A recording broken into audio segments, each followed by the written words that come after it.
DJ.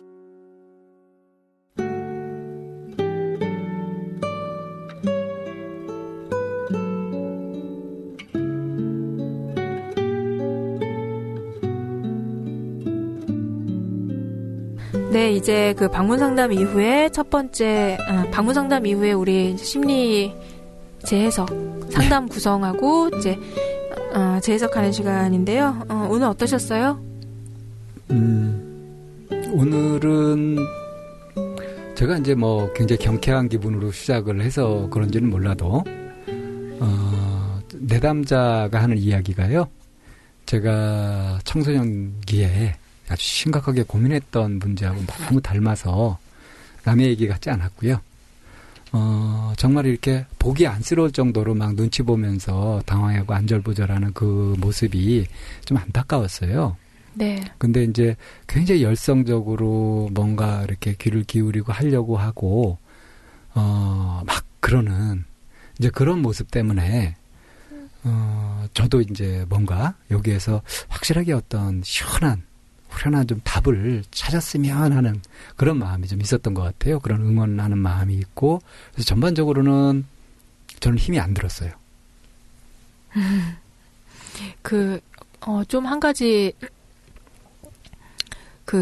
좀 짚고 넘어가고 싶은 게, 예. 그러니까 겉으로 이제 드러난 아까 그런 모습들 있잖아요. 뭐, 방생님이 말씀하신 나랑 닮았다라고 하는 그런 부분들이요.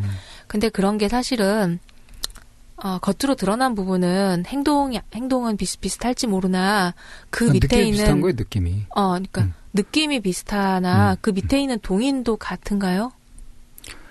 아마 동인은 다르지 않나 싶거든요. 공통점이 있죠. 어떤 거가? 그러니까 자기 자신에 대해서 자기가 감당할 수 없을 정도의 높은 기준을 설정해가지고 스스로 강요한다는 점에서 같아요. 저도 뭐 도덕적으로 완벽하고 뭐 그래야 된다는 거를 제가 갖고 있었더라고요. 이건 무의식적으로 갖고 있어서 나중에 이제야 알게 된 건데 오늘 마찬가지잖아요. S님도.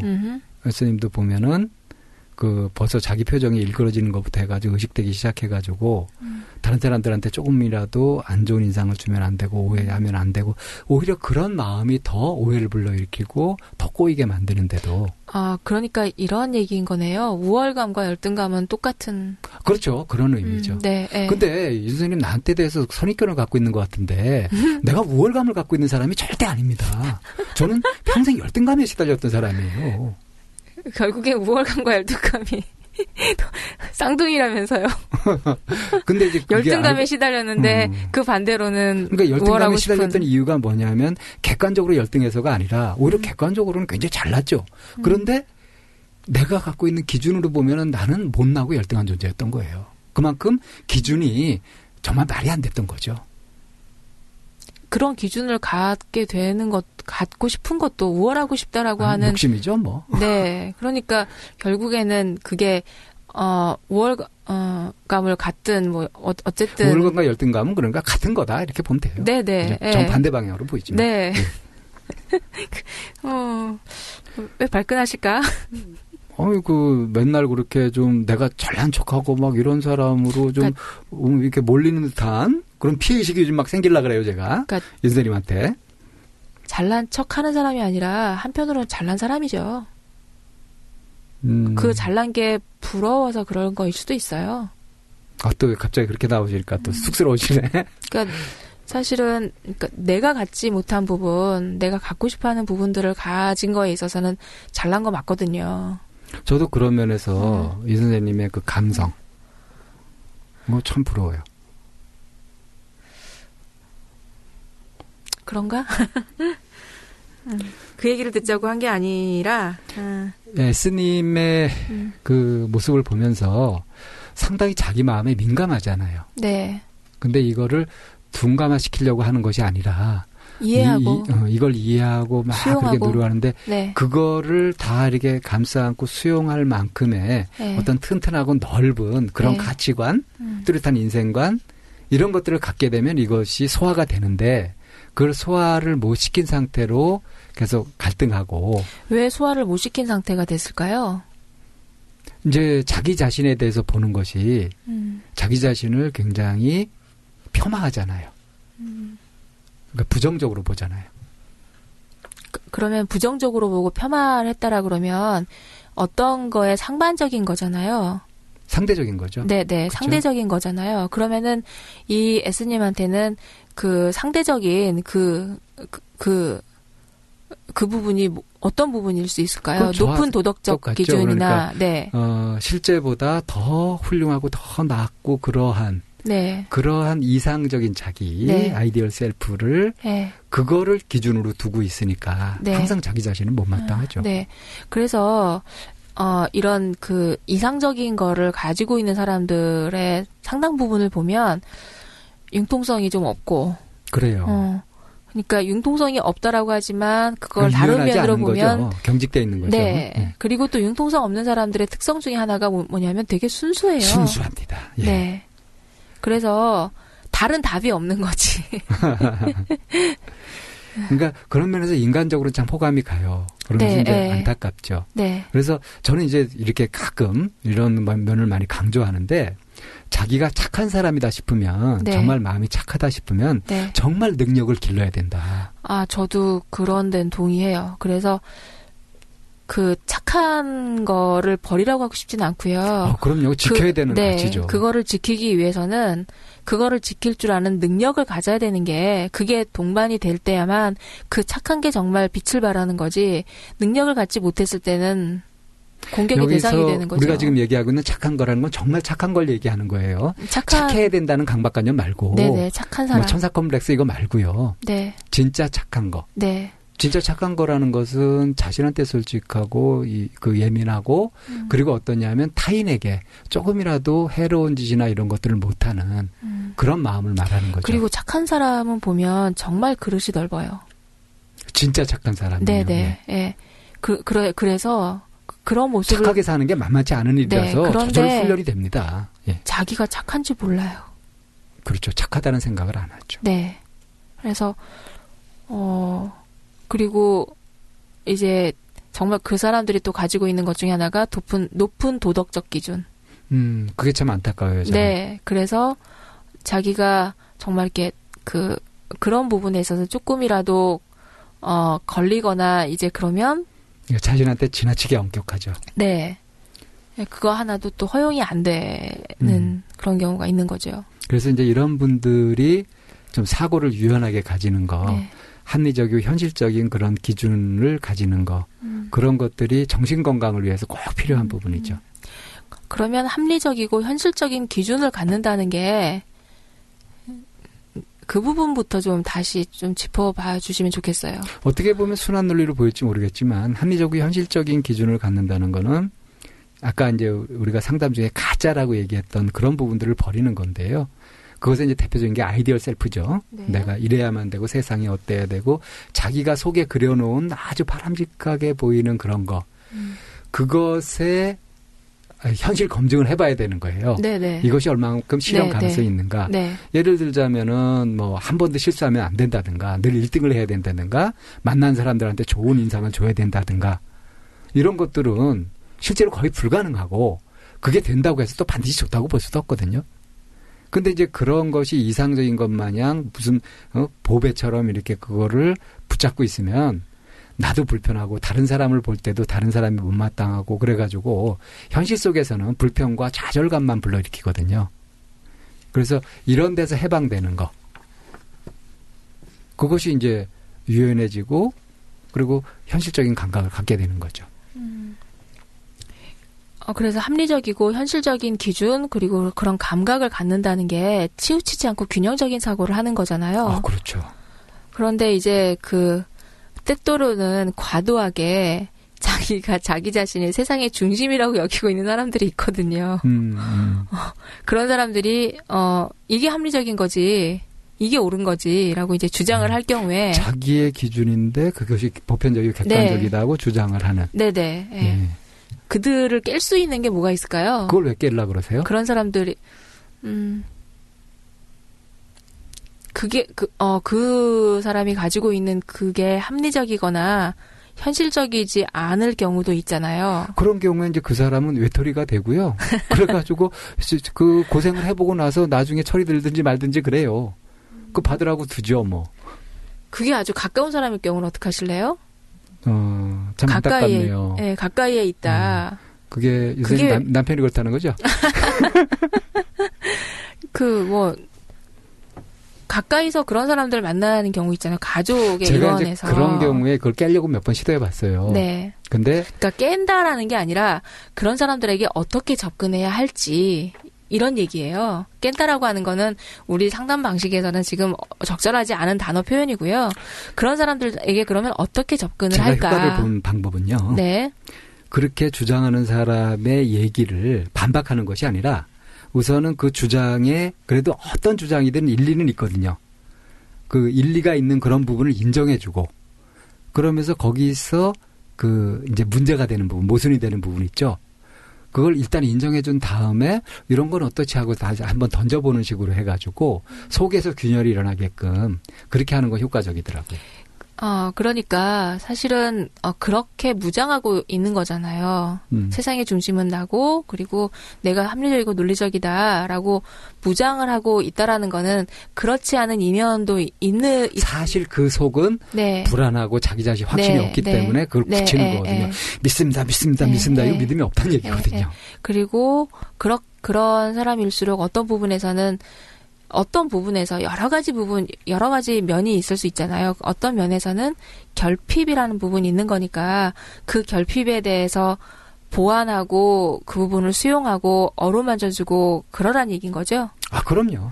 그러니까 이게 어떤 경우에든 이제 통합적인 시각이 필요합니다. 네. 내가 전체를 볼 수 있느냐 없느냐에 따라서 그만큼 방편도 생기고요. 그렇지 못하면 이제 방편이 제약될 수밖에 없고요. 네.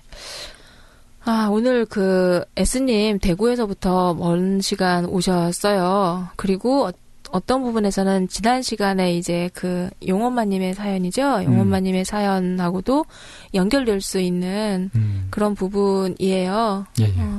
그래서 많은 분들이 또 이 S님 사연에 대해서 또 꼭 나오셔서 얘기했으면 좋겠어요. 기대를 하신 분들이 있었죠. 네네. 근데 생각보다 빨리 됐습니다. 네네. 네, 그래서 반가우실 것 같아요. 그래서 단박에 된다라고 하면은 참 좋겠지만 그만큼 쌓여온 덮개가 있으니까 아마 이제 그 부분을 본인이 얼마만큼 녹여내느냐에 따라서 실마리는 일단 제공했고 네. S님이 그걸 어느 정도 소화하면서 해내느냐 하는 건 앞으로 이제 두고 볼 일이죠.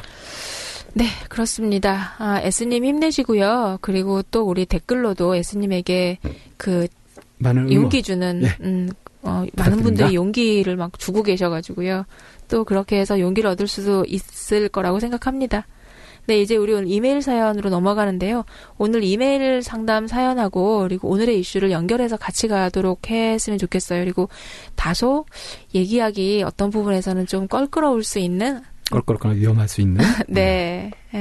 그래서 어쩌면 이 부분도 많은 분들이 이렇게 함께 얘기 나눌 수 있는 부분일 거라고 생각을 해요. 소개해 주시죠. 네. 일단 제 소개를 먼저 하자면 저는 현재 44세 주부이고 여자아이 둘 키우며 남편을 그다지 좋아하지 않지만 친구 같은 관계를 유지하며 겉으로 보기에 잘 살아가고 있고 5년째 만나고 있는 연인이 있습니다. 제 멘토이기도 한 사람이며 미리 말하자면 제 외도는 어린 시절의 경험과는 전혀 상관없다고 생각합니다. 시간 순으로 적겠습니다. 7세에서 9세 사이 확실치 않습니다. 6살 차이 나는 오빠와 좋지 않은 일이 있었습니다. 기억나는 것은 제가 재미로 오빠 성기를 가지고 만지며 놀았는데 오빠가 말리지 않았고 여러 번 그런 일이 있었고 결국 오빠가 삽입해보려는 시도를 하게 되었습니다. 당연히 잘 될 리가 없었고 저도 싫어하고 아마 제 짐작이지만 오빠 본인도 죄책감 느꼈는지 그 이후로는 아무 일도 없었습니다. 저는 그 일을 40이 될 때까지 아무에게도 말하지 않았습니다. 둘 사이에 강압이나 폭행은 전혀 없었습니다. 사건은 하나 더 있습니다. 동네 아저씨에게 당할 뻔한 적이 있습니다. 10살쯤 되었는지 놀고 있는 저를 불러 심부름시킨다고 방으로 들여 아이스크림을 하나 주더니 바지를 벗기려고 했습니다. 바보는 아니었던지 저는 강하게 저항했고 아저씨는 집으로 보내주었습니다. 다행히 이번에도 폭행은 없었고 저는 뭔지는 모르지만 많이 놀랬고 울면서 집에 갔고 엄마에게 말했고 엄마가 그 집 아줌마와 싸웠다는 기억이 있습니다. 그게 끝이죠.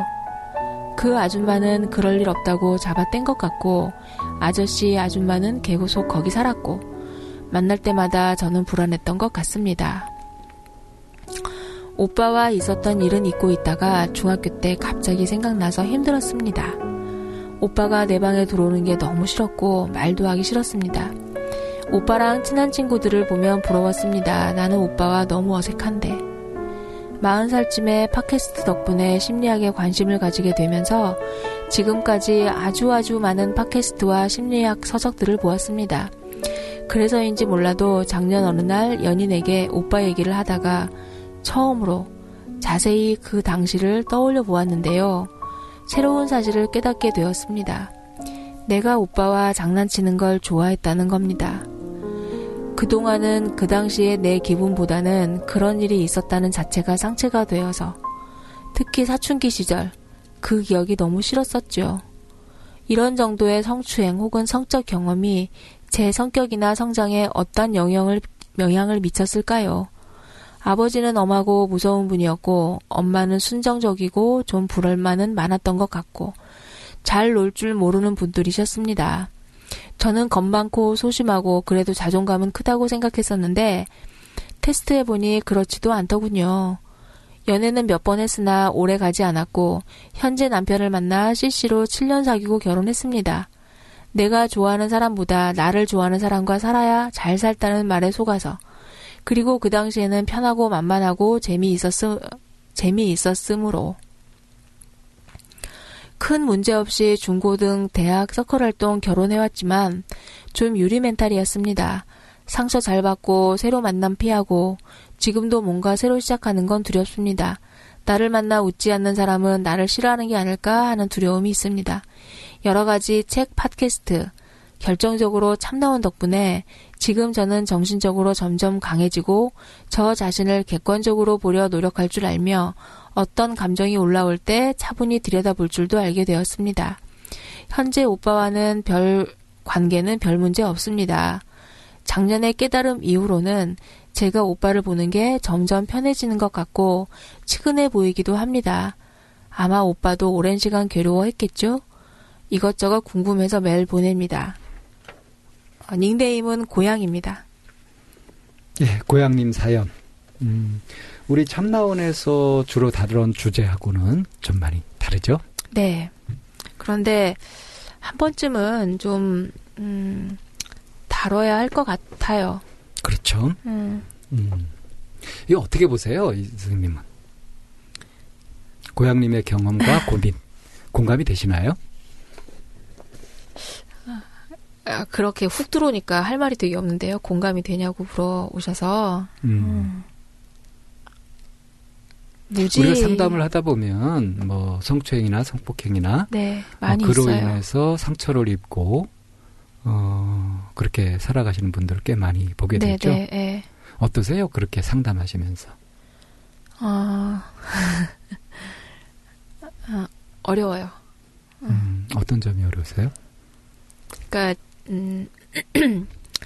이게 이제 성을 바라보는 관점이잖아요. 그래서 예전에 저도 이제 성교육을 받을 때 이제 성상담이나 이제 이런 부분을 이제 접하면서 성에 대한 얘기를 할 때 어떤 식으로 얘기를 하셨었냐면 성에 대한 의식은 내가 지금 가지고 있는 현재 내가 지금 접하고 내가 가지고 있는 의식 그 이상을 넘어설 수 없다라는 얘기를 했었어요.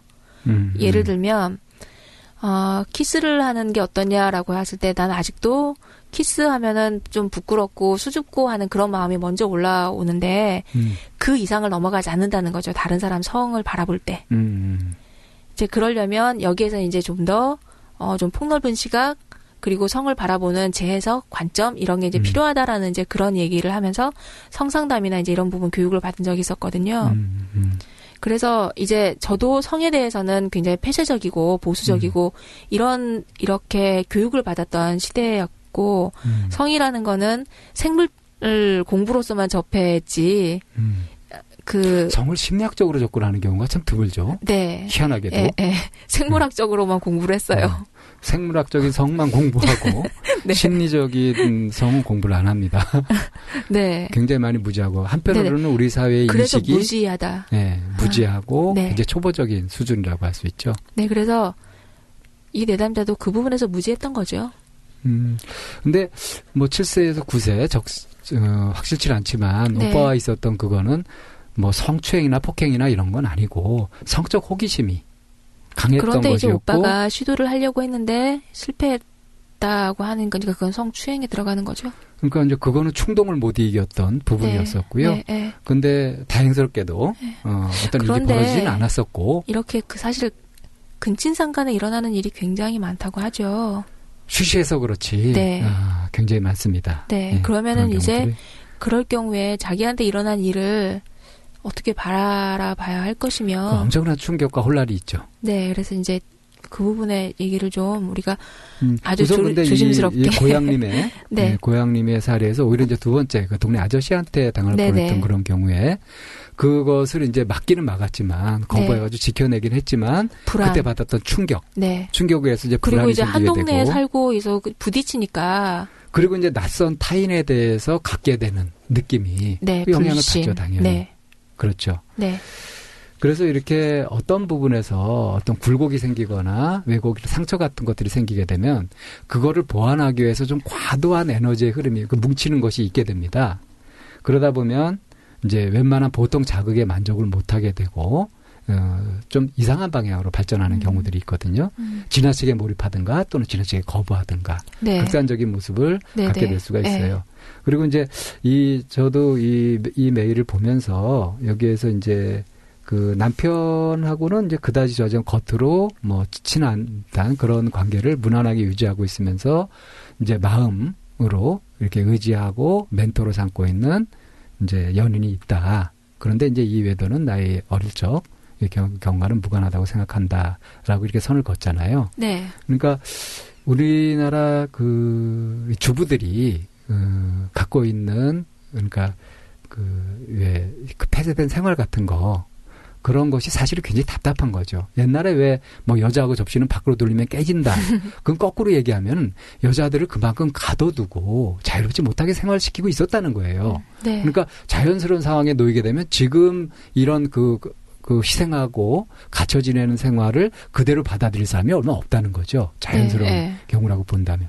그리고 이제 우리가 지난주까지 계속 이중기준 얘기를 했는데 네. 이 남녀 사이에서 특히 성에 대해서는 이중기준이 아주 심한 것 같아요. 예를 들자면 남자가 바람을 피면 옛날 어른들이 어떤 식으로 얘기를 하냐면 마누라가 집에서 여자가 오죽했으면 그러겠냐 이런 식으로 얘기를 하고 변화하는 경우들이 꽤 있어요. 근데 여자가 바람을 폈다 그러면 남자가 오죽했으면 여자가 힘들어서 그랬겠냐 라고 보는 시각은 별로 없다는 거죠. 그런 얘기는 별로 없다는 거죠.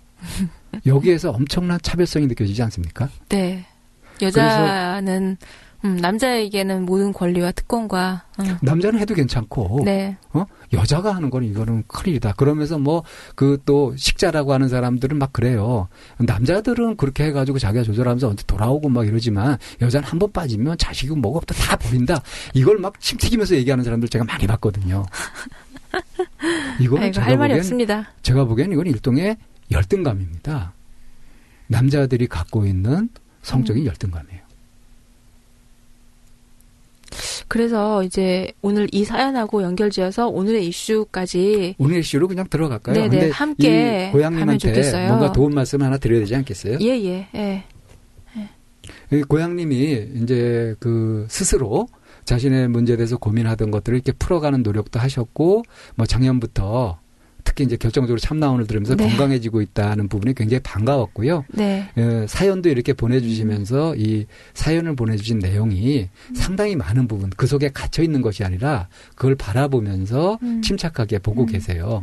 그래서 좀 모순될 수도 있는 상황, 예를 들어서 네. 연인이 따로 있다는 이런 부분에서도 권장할 건 아니지만 그다지 크게 걱정은 되지 않습니다. 사실은. 제가 이 얘기하고 나서 또 비난을 받을지도 모르겠어요. 성적으로는 굉장히 보수적이고 그리고 주부가 애인이 있다는 게 말이 되냐? 그러면서 한편으로 남자들이 바람피는 것에 대해서 눈 감아주고 저는 그런 건 문제가 있다고 생각합니다. 그렇다고 해서 바람피는 걸 옹호하는 건 아니고요. 어찌됐든 이렇게 갈라지게 되면 힘이 분산되잖아요. 그러니까 정성을 쏟는 것도 분산되고 하는 문제는 있을 거예요. 그래서 그런 부분들에 대해서는 좀 정리를 좀 하셨으면 좋을 것 같고요. 이게 성적인 그런 문제라기보다는 일반적인 충동이나 자기의 욕구, 그리고 이제 그걸 만족해가는 과정, 이제 이런 부분에서 어떤 순조롭지 못한 부분은 없는지 충분히 살피실 수 있을 것 같고요. 그래서 큰 고민 안 하셔도 될 것 같습니다.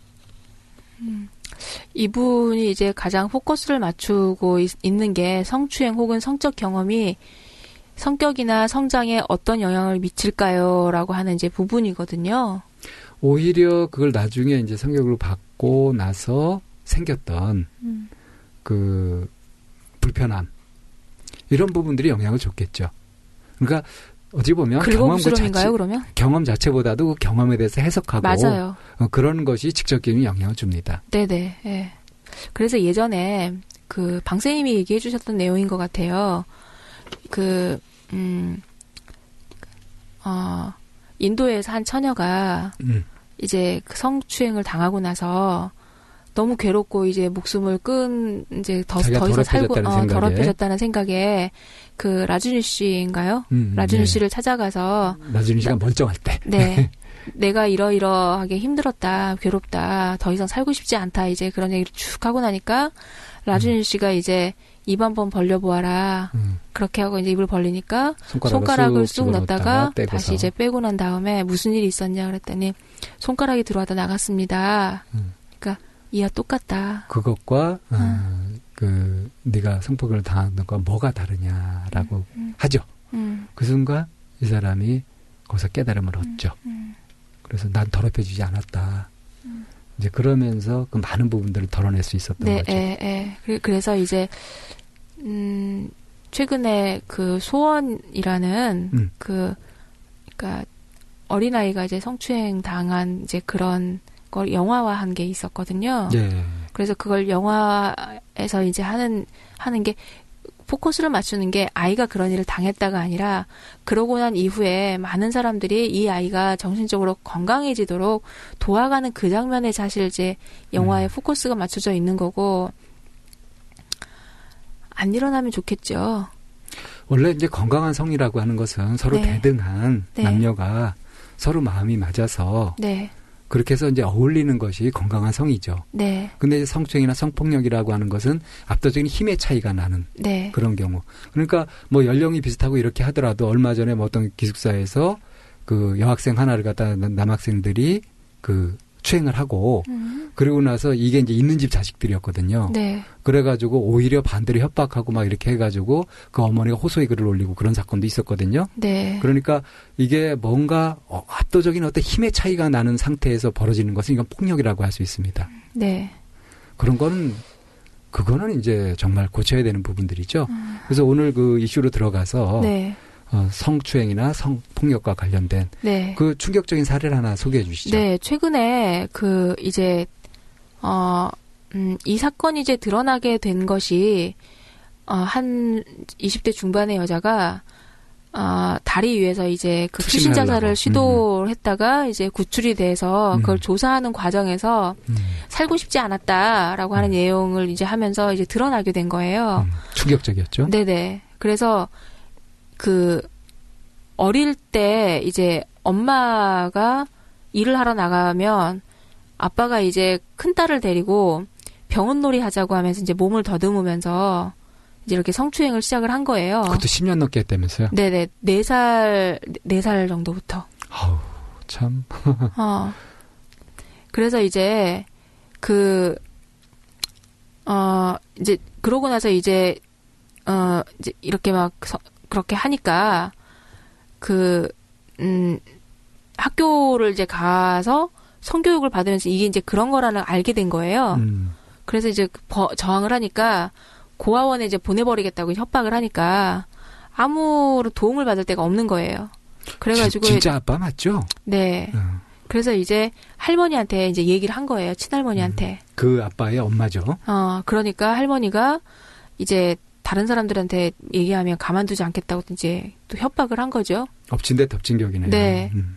그래가지고 그러다가 이제 어머니 아버지가 이제 이혼을 하게 돼서 자매만 이제 따로 나와서 이제 살게 된 거예요. 그러니까 이제 지옥에서 벗어났나 이렇게 생각을 했는데 이 아버지가 큰딸이 학교까지 찾아와가지고 자꾸 반항하면 동생도 가만두지 않겠다 협박을 한 거예요. 그래서 계속 성폭행을 한 거죠. 그래서 이제 그러고 나서 할머니가 이제 돌아가신 이후에 내가 그러그러한 일이 있었어라고 이제 엄마한테 얘기를 하니까 엄마가 이제 해줄 수 있는 방법이 없잖아요.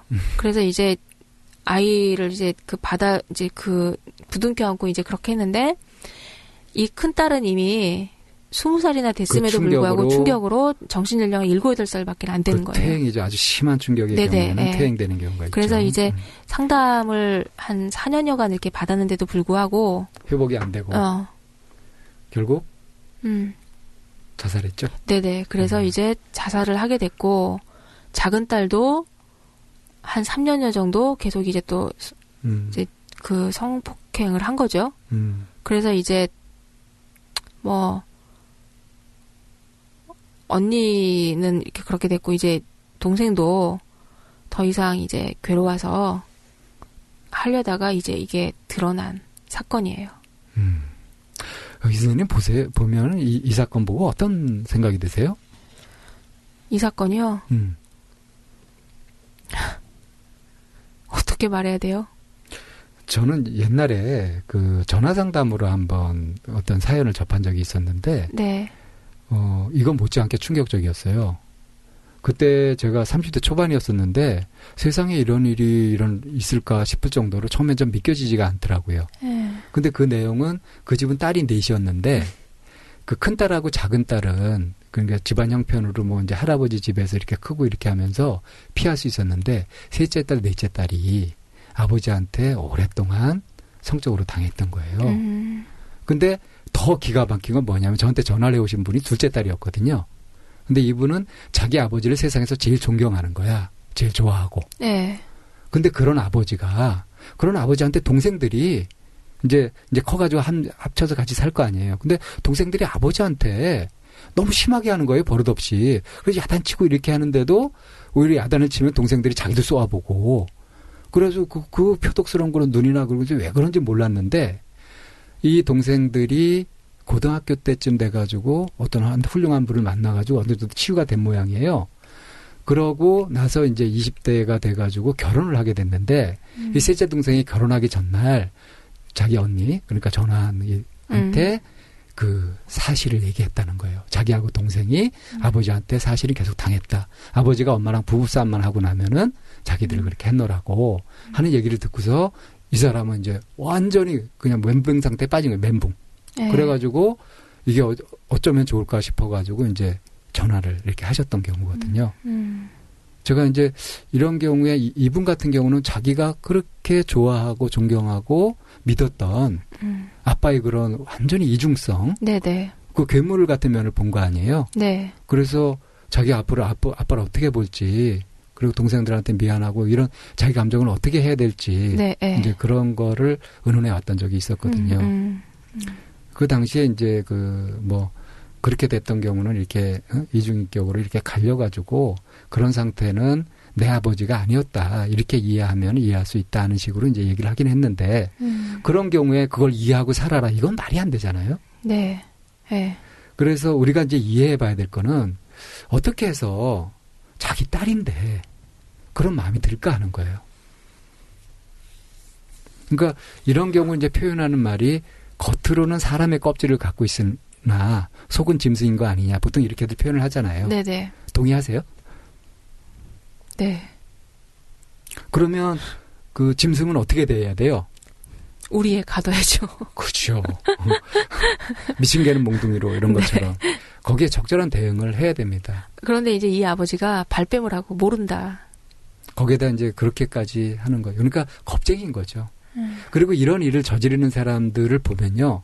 그냥 뭐 아나무인이고 자기만 알고 막 이런 성격 파탄자가 아니라 소심하고 겁 많은 사람들인 경우가 많아요. 그리고 자기 책임 못 지고.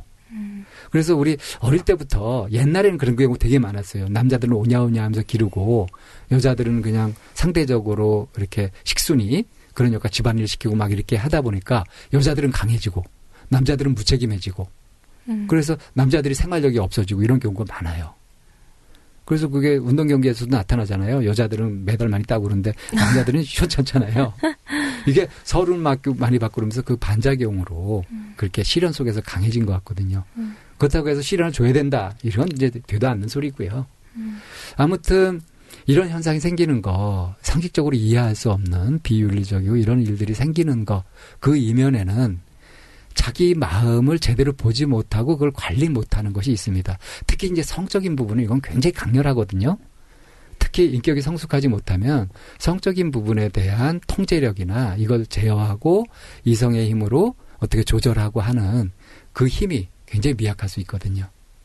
그래서 뭐 성교육을 현실적으로 해야 되는 부분들도 있고 요즘에는 많이 그렇게 현실적으로 하기는 해요. 그리고 뭐 성박물관이라든가 그런 성교육 이런 데도 굉장히 실질적인 것들이 이렇게 성을 자꾸 은밀한 것으로 만드는 것이 아니라 네. 햇볕 정책으로 네. 성에 대해서 이렇게 공개적으로 얘기도 할 수 있고 거기에 부끄러움이나 수치심이나 무지가 없어질 수 있도록 그렇게 좀 그 생물학적인 것뿐 아니라 생물학적인 성교육뿐 아니라 심리적인 부분까지 그래서 성을 좀 아름답게 향유할 수 있도록 그렇게 하는 것이 필요하다고 생각합니다. 그럼 그런 원치 않는 이제 그런 성추행이나 이제 이런 거에 노출이 됐었던 그런 사람들일 경우에 이제 그런 일들이 은밀하게 드러내지 않고 이제 있는 일들이 있잖아요. 예. 그럼 그 사람들이 이제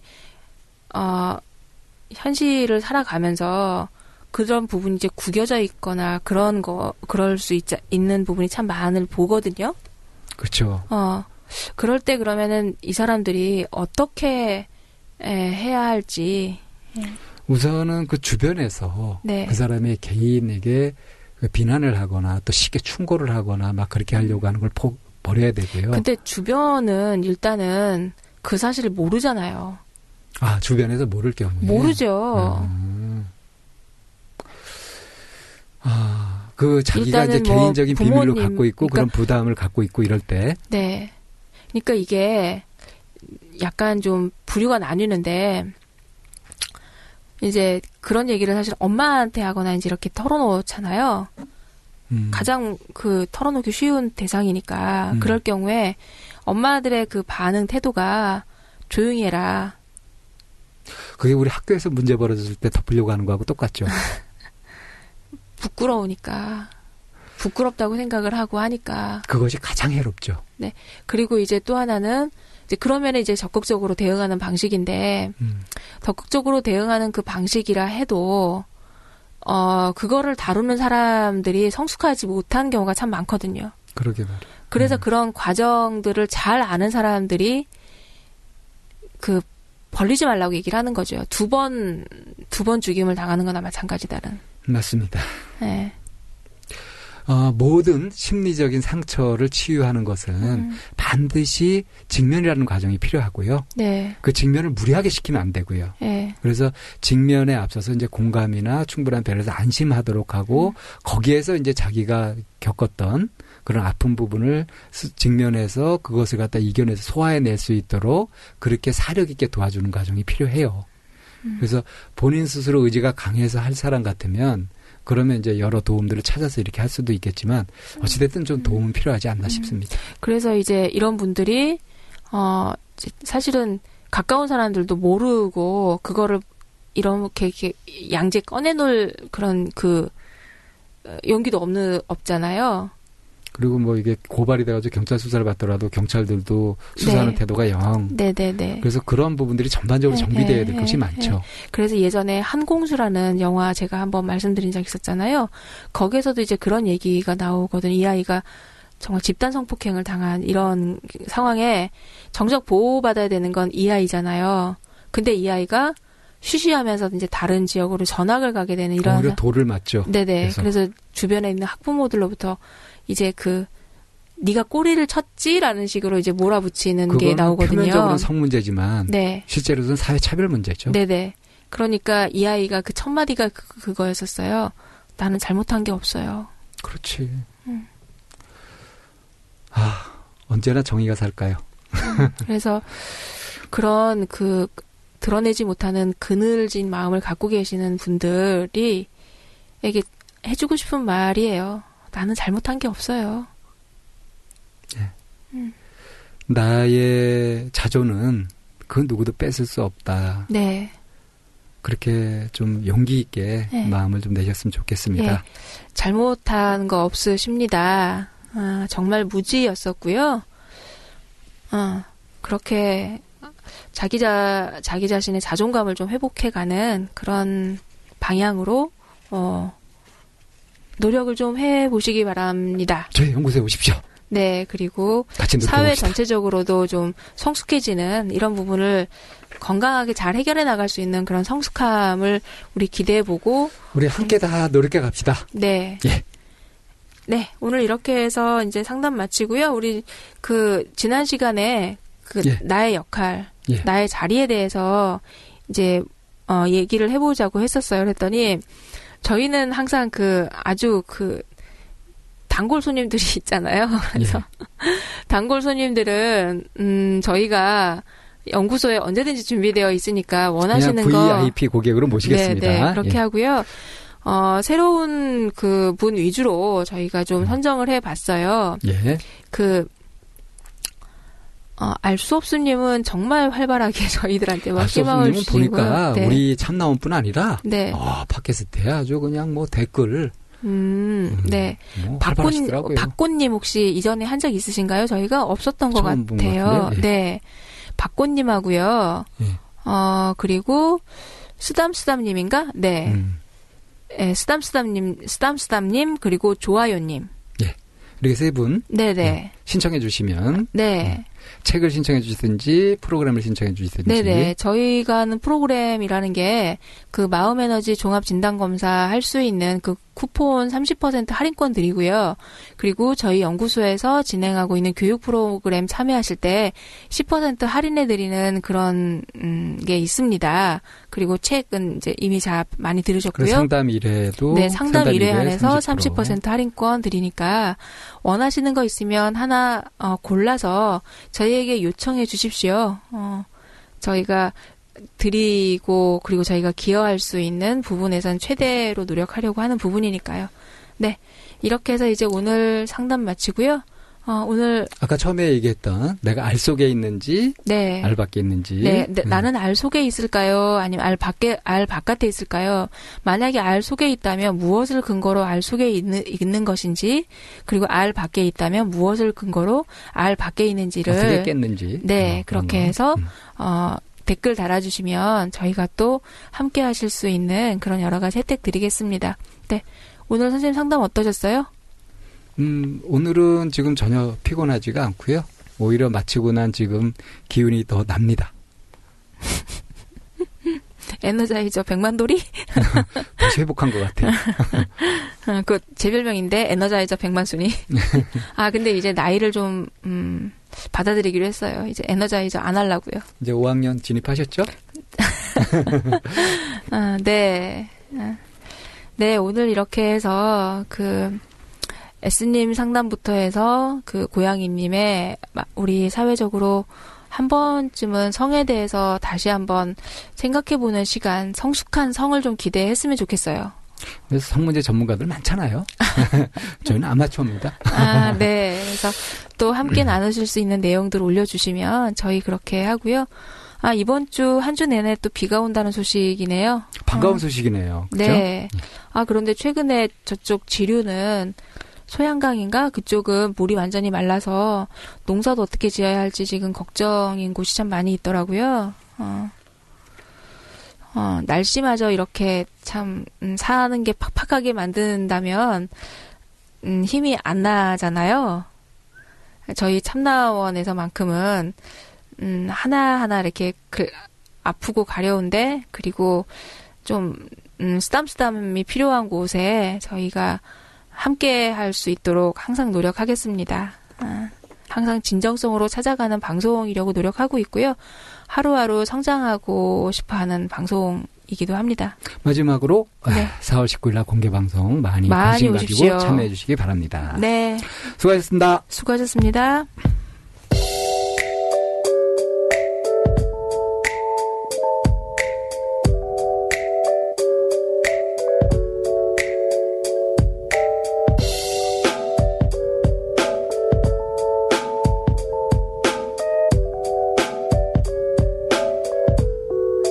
So here we go.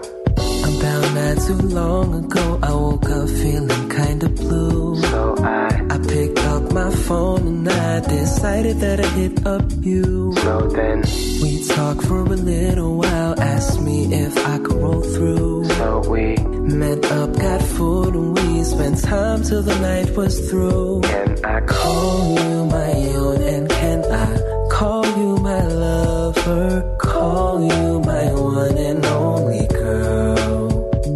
Can I call you my everything? Call you my baby. You're the only one who runs my world.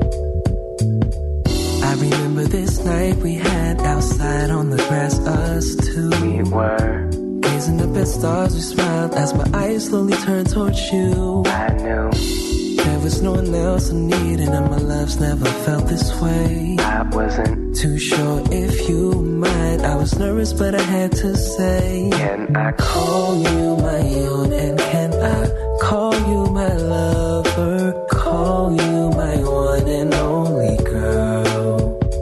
Can I call you my everything? Call you my baby. You're the only one who runs my world.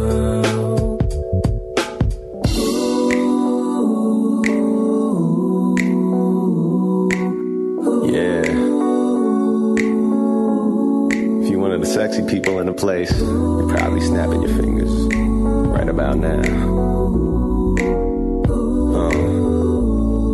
Listen to program. Hey, call me now, call me later, or call me whenever. Call me friend, call me lover, or call me whatever. I call you mine, no ownership implied whatsoever. I call it what it is, a natural blend together. Them other brothers like to holler forever. I holler now. How it sound to you when I'm in town, you can get it. If not, you can imagine. Enough with the rap, time for some action. I call you my